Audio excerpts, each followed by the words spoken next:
સરળ સ્વભાવ ન મન કુટિલાઈ.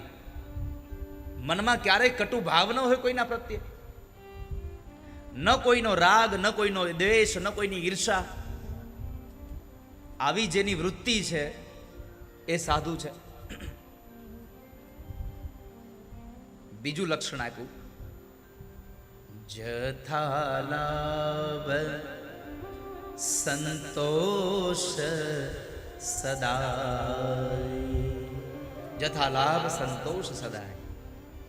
જે મળ્યું છે એમાં સંતોષ છે. ગઈકાલે મેં એક સૂત્ર આપ્યું હતું, પ્રાપ્ત હૈ વહી પર્યાપ્ત હૈ. જેટલું મળ્યું છે એટલું જ બસ બરાબર છે. આવો જેનો સ્વભાવ છે એ સાધુ છે.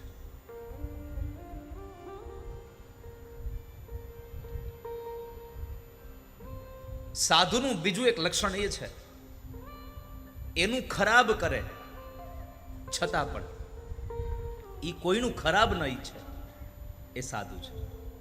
સ્વયં ભગવાન શિવ માં ઉમાને જ્યારે કથા કહેતા હતા ત્યારે સાધુનો લક્ષણ કેવું, વિભીષણને લંકામાં સાધુ કઈને કહ્યો છે. સાધુ છે આવું એને ઉપમા આપી છે. કે ઉમા સંત કઈ ઇહઈ બડાઈ, મંદ કરત જો કરઈ ભલાઈ. જ્યારે ભગવાન રામ સાથે રાવણ વેર બાંધે છે, એની સાથે દુશ્મનાવટ કરી, અને એ દુશ્મનાવટમાં વિભીષણજી મહારાજ એને સમજાવે છે કે તમે આવું ન કરશો. હું તમને હજી સમજાવું છું કે તમે મારા પ્રેમ એટલે કે મારા રામનું શરણ સ્વીકારી લો, એક નાના ભાઈની વાત માની લો, તમારું પતન થતું અટકી જશે. માની લો, માની લો, માની લો.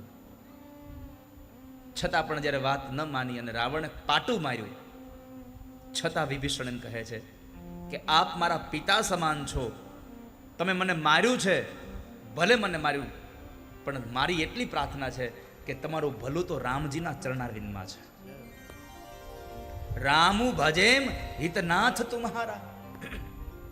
રામને ભજશો તો તમારું હિત છે. નહીં તો રાવણ મોટો ભાઈ પાટું મારે પછી નાનો ભાઈ કઈ પ્રાર્થના ન કરે.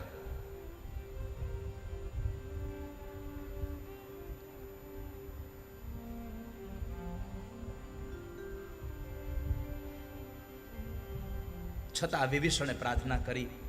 આ સ્વભાવ સાધુનો છે. નારદજી ઉભા રહ્યા.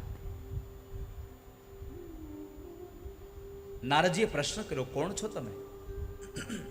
શા માટે રડો છો? સ્ત્રીએ પોતાની ઓળખાણ અપાવી. નારદજીએ પ્રશ્ન કર્યો, કોણ છો તમે?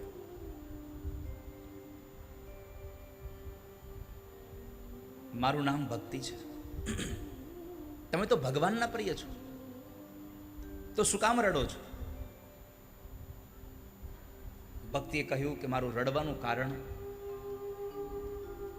મને મારું યૌવન પાછું મળ્યું,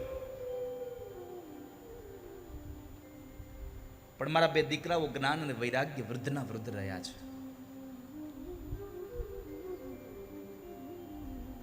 નારદને આશ્ચર્ય એ વાતનું થયું કે મા યુવાન અને દીકરા વૃદ્ધ, આવું તે હોતા હશે કઈ?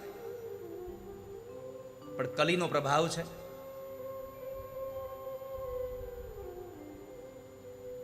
ભક્તિએ કહ્યું કે મહારાજ, મારા બે દીકરાને જગાડો તમે, આળસ મરડીને સૂઈ ગયા છે.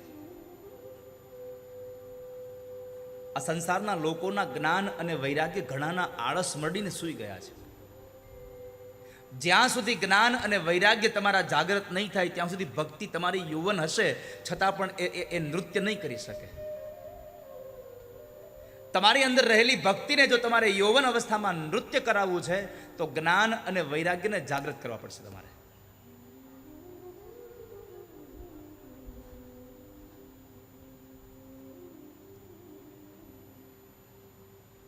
નારદજીએ કહ્યું, આવું થયું કેમ? તમે યુવાન, તમારા દીકરાઓ વૃદ્ધ. નકર માં વૃદ્ધ હોય અને દીકરા યુવાન હોય એ ઘટના બરાબર છે. પછી ભક્તિએ કહ્યું કે દ્રવિડમાં હું ઉત્પન્ન થઈ, કર્ણાટકમાં મોટી બની, મહારાષ્ટ્રના અનેક ક્ષેત્રોમાં હું ચાલતા ચાલતા ક્વચિન મહારાષ્ટ્રે ગુર્જરે જીર્ણતામ ગતા, હું ગુર્જરમાં આવી, જીર્ણ થઈ, પણ વૃંદાવનમાં યમુનામાં સ્નાન કર્યું તો મને મારું યૌવન પાછું મળ્યું.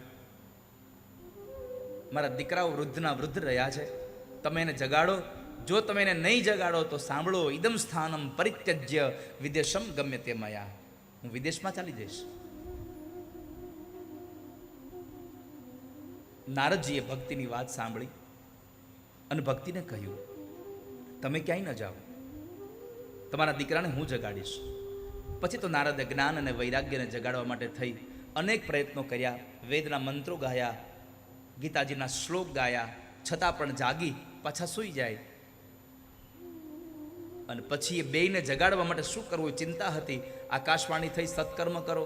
નારદની ચિંતા વધી ગઈ કે વેદના મંત્રો અને ગીતાજીના શ્લોકને જો સત્કર્મ ન કહેવાય તો સત્કર્મ કોને કહેવાય. એટલે એમણે આ વાતને લઈ અને પોતે એનો ઉપાય શોધવા માટે નીકળી ગયા. સનતકુમારો મળ્યા. સનતકુમારોને પ્રશ્ન કર્યો કે જેના જ્ઞાન અને વૈરાગ્ય સૂઈ ગયા હોય એને જગાડવા માટે શું કરવું જોઈએ. સનતકુમારોએ કહ્યું કે એને જગાડવા માટેનું એક જ સાધન છે, એને સત્સંગ કરાવો, એને ભાગવતની કથા સંભળાવો. નારદે કહ્યું કે હું સત્સંગ કરવા બીજે ક્યાં જાઉં, એક કામ કરો, તમે જ મને સત્સંગ કરાવો. કારણ કે સત્સંગ માટે સંતો મળે એ આપણા ભાગ્યની વાત છે. પ્રભુની કૃપા વગર સત્સંગ મળે જ નહીં. અરે કૃપા છોડો, ભગવાનની અતિ કૃપા વગર ન મળે.